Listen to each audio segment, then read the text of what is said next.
business as well that does sustainability assessments, kind of build that data feed into the onboarding portal.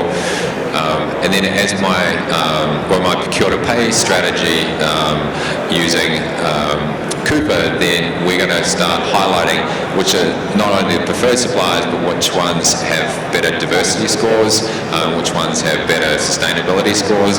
And so the point of purchase, which for CBRE is thousands of people, is not limited to a small number of buyers, then I'm influencing that decision making at the product or service level. And then the third arm of the sustainability strategy I have is really around the education and educating the suppliers so that we are talking to them about how you're going to improve your sustainability, focusing on modern day slavery and some of the training around that. And so really we have those conversations and those connections, and we work together in partnership so that we're talking to them about not just your performance or process or improvement projects that we're jointly working on, but what's your sustainability score and how you're going to improve it. Because that all feeds back into the reduction of the risk and everything else. Well, there are a lot of avenues where sustainability can actually be, I guess, assessed, but data is actually the key to it. And I think in collecting data about your processes and about your products, you're actually able to start to look at where is the waste. And by getting rid of waste, you're reducing your costs, but you're also improving your sustainability factors. So you're actually able to start to look at how you're going to reduce waste, how you're going to start to reuse waste is another area. And all this comes from being able to identify points of waste in your system. So using technologies like IoT can actually do that. Now in some cases we're seeing instances where there are farmers that are using artificial intelligence. They've actually partnered with some organisations to actually apply these sort of analytics to their cows. Like the cows actually have tags, and they're actually able to work out what they're eating and when they're eating it, and getting it down to a point where you can actually reduce food waste and reduce the amount of area needed by cows and things like that. So this is not just something that's used in like purchasing makes total sense to use it because you've got governance over those things, but maybe in less controllable situations, you can start to look at from a logistics perspective where you've got waste in environment in your warehouse, where you've got waste in how you use your fleets. All of this is data collection and starting to get a handle on your data, and we keep coming back to data.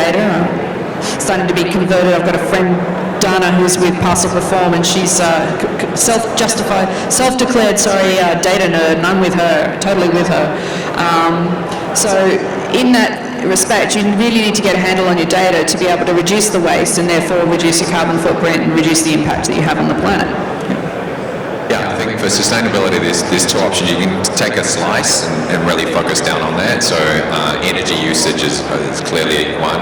I know other companies are focused on coffee to make sure that the coffee beans they serve are completely sustainable and no impact.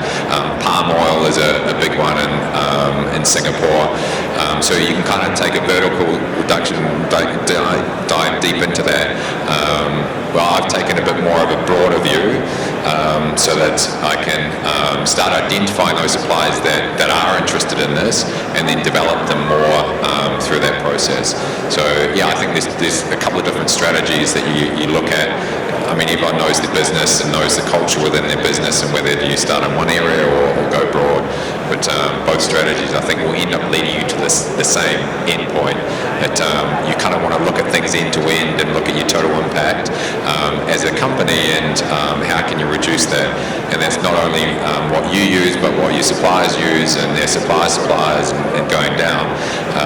And there's some great examples. I mean, Walmart has a large supplier base. I think there are about 300,000 or 400,000 suppliers, and they've given all of them targets to reduce their energy usage. And in doing that, in Walmart fashion, they've then come back to the suppliers and said, well, you save money here, I want a reduction in the cost.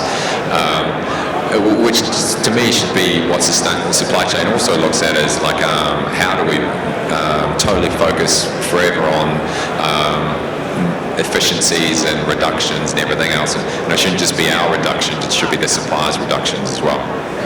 I think sustainability needs to be an argument of business sustainability, because if we make money from it, then we're going to be interested in making sure that it's sustainable in itself. A lot of people, there's been a lot of discussion, I think, in recent years about whether, philanthropic or social enterprises should actually make money. But if they do make money, then you generate greater interest in those areas where they can do greater good. So certainly there are opportunities. I think, the Walmart example, some other companies have gone for 50-50 splits on those sort of cost reductions because they've been able to show that. So that there is that business sustainability that's passed on to the supplier as well. But you brought up modern day slavery, which the people aspect of sustainability is probably one of the harder areas to address. And it's interesting to hear that you're actually going down that road. Yeah, so if you look at some recent graphs that focus on legislation and regulation, it's only going one way, which is up. So there's only going to be more of it coming through. And so how do you build a platform that you're able to add a question in if you need to go out to your suppliers or reassess them every year? You need a way to interact more with your suppliers and ask them these different questions as they come through. Modern day slavery is a great example that UK came up with something a couple of years ago. Now Australia's picked it up, and I'm hearing that Hong Kong might be interested in it. And these ideas can move across the world quickly, and so you need to build in that flexibility to be able to do those assessments. But you also need the right partners as well to kind of know that you're not dragging them along on the ride, that they're actually sometimes coming to you and saying, we want to do more in this space. Well, on that note, thank you to both of you for joining us today, and I hope to host you sometime in Silicon Valley. Thank you very much. Thank you. Thank you. Thank you for your time.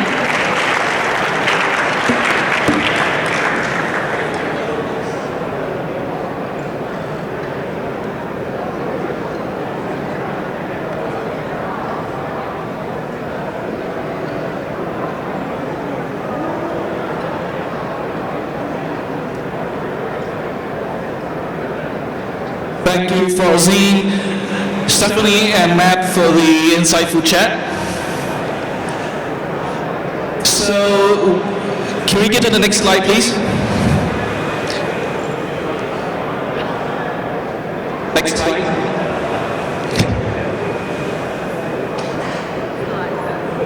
So we've now come to the end of our program today.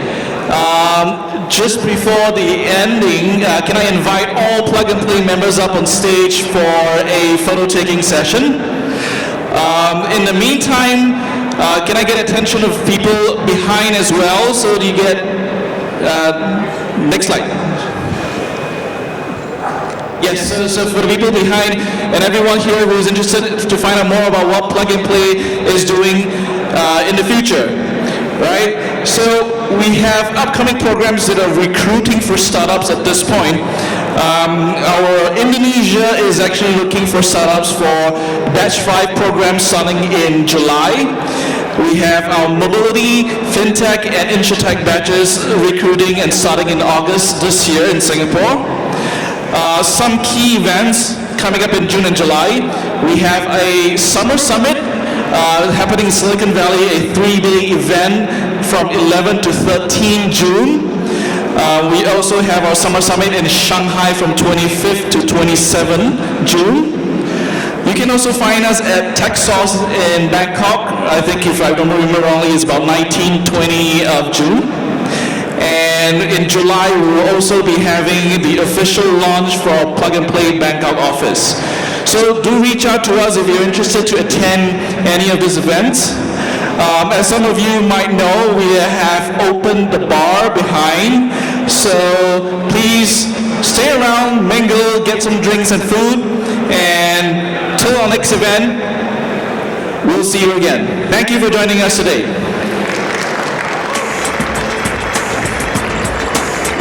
Plug and Play guys, please come on stage. Photo taking.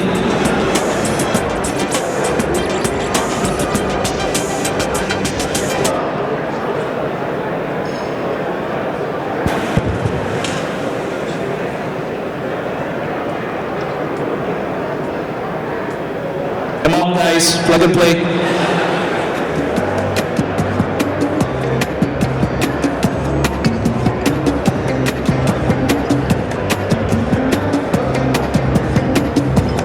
Can we come up on stage, please? Do I need a wheelchair to invite everyone up on stage?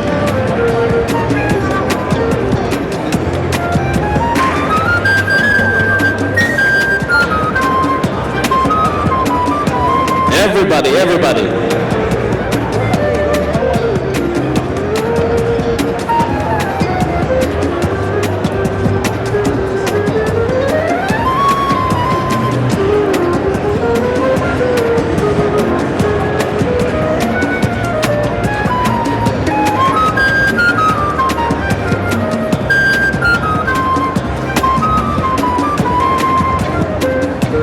If any one of you in the audience are interested to find out who the Plug and Play team is, this is all of us. We have 20 plus people from different offices here today: Singapore, Indonesia, Thailand, Philippines, China, and the US office.